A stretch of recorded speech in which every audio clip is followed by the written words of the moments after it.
crack the purple. Nice.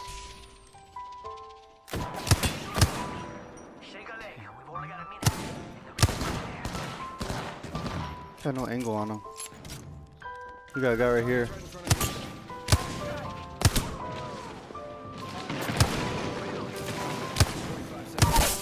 Got one guy down. Here. I'm gonna go finish these guys off base so we don't get sandwiched.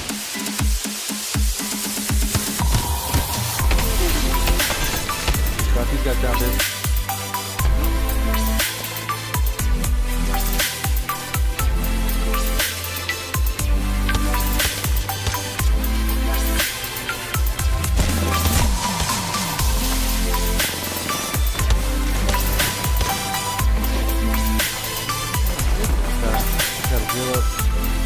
Teammates find a better gun than the most.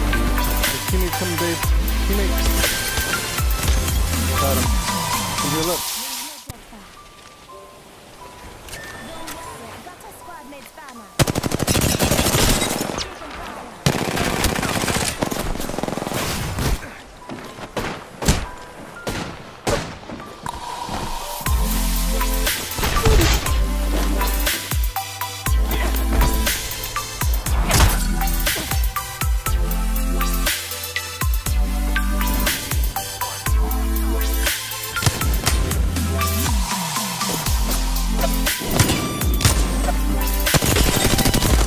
Damn, the octane is so weak.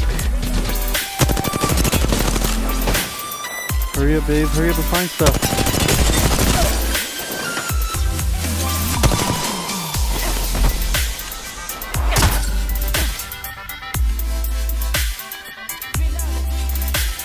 Coming.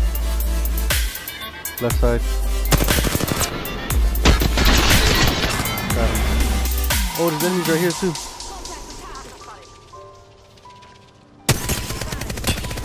Hit the Wraith for 30.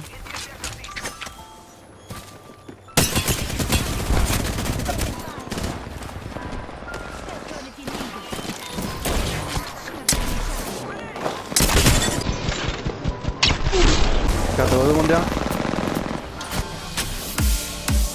He's over there.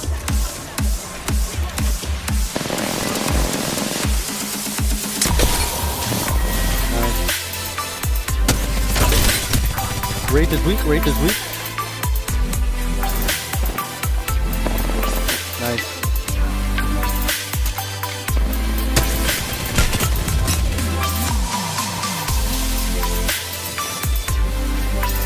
Who's on me?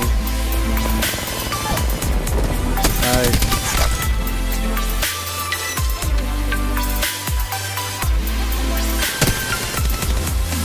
You distracting me? Nice. Good stuff. Other squad's coming.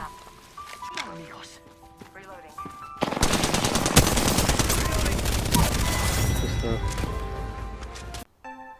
Hey, what's going on YouTube? It's your boy Crimson Blaze here. Hope you guys enjoyed the video.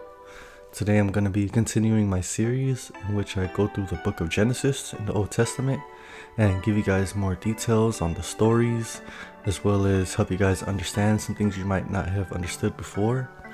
If you didn't know, this is something I like to do at the end of some of my videos. I like to talk about the Holy Bible and Jesus Christ and His Gospel.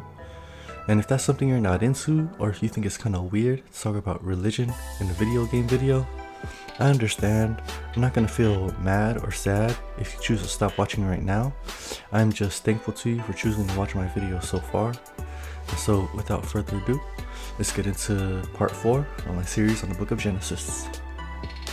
Last video we talked about the flood story and how the angels known as the Watchers fell from heaven because they were tempted, most likely by Satan or the devil. They were tempted into mating with the women of mankind. They seen the women that were spread across the earth and they were tempted by how beautiful they were.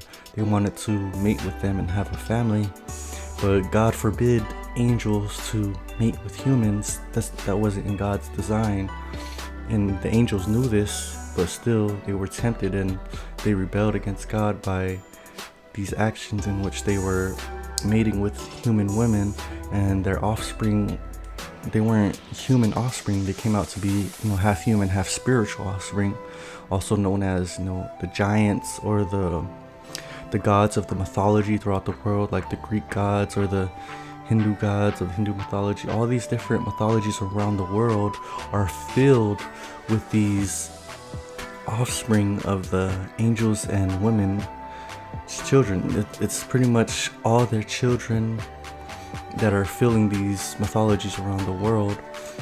And because of this, God decided that the earth wasn't clean anymore. The earth was dirty, it was full of sin, it was full of evil, because of what these angels did, because of what their children were doing upon the earth. And God decided to just destroy the earth with a flood and to start anew. That's what pretty much everyone does when they see something of theirs is dirty. They decide to wash it clean, and that's what God decided to do with the earth. He seen that his earth, his creation, was dirty and evil and sinful, so he decided to wash it clean with a flood. But he chose to save Noah and his wife and their 3 sons because he seen them as pure, as holy, as righteous. So he decided to spare them. And so when God flooded the whole earth, Noah and his wife and his 3 sons and the wives of his 3 sons entered the ark and were saved from God's flood. And there are also stories of giants and the Nephilim, surviving after the flood. And you might think, how is that possible? Didn't God send the flood to get rid of these beings, these Nephilim, or these demigods, whatever you want to call them, these giants? Weren't they on the earth after the flood as well? It's believed that one or some of these wives of Noah's sons were not fully pure human in their genetics, that they had some of the angels and women that they married DNA within their system, and that's how the Nephilim and the giants came into being after the flood. And it also talks about after the flood how Noah's son Ham did something that he wasn't supposed to. He found his father Noah in a vulnerable position when Noah had passed out without his clothes on, and his son Ham came across him. And rather than Ham being respectful and not telling anyone and just covering up his father, Ham did a foolish thing in which he went to go tell his brothers to come look at what was happening. And his brothers were pretty upset. His brothers knew that it was wrong to do that. You're not supposed to do something that sacrifices your father's dignity in such a way. So them being smart, they walked in backwards holding a sheet so they wouldn't look at their father, and dropped the sheet on their father to cover up his body.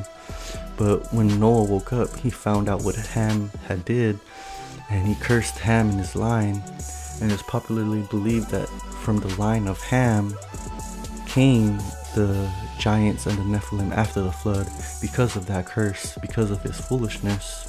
That's where we get the Nephilim and the giants after the flood. If you guys are interested in seeing what remains of Noah's Ark, they actually found what is left of the Ark in the country of Turkey. So if you guys are interested, just look up Noah's Ark found in Turkey. And it's crazy because there still remains, even 5,000 years after it happened, and it's pretty well preserved. So I hope you guys take a look at that if you're interested. Just want to thank you guys again for your support on my channel. Until next time, guys, have a blessed one. Good stuff.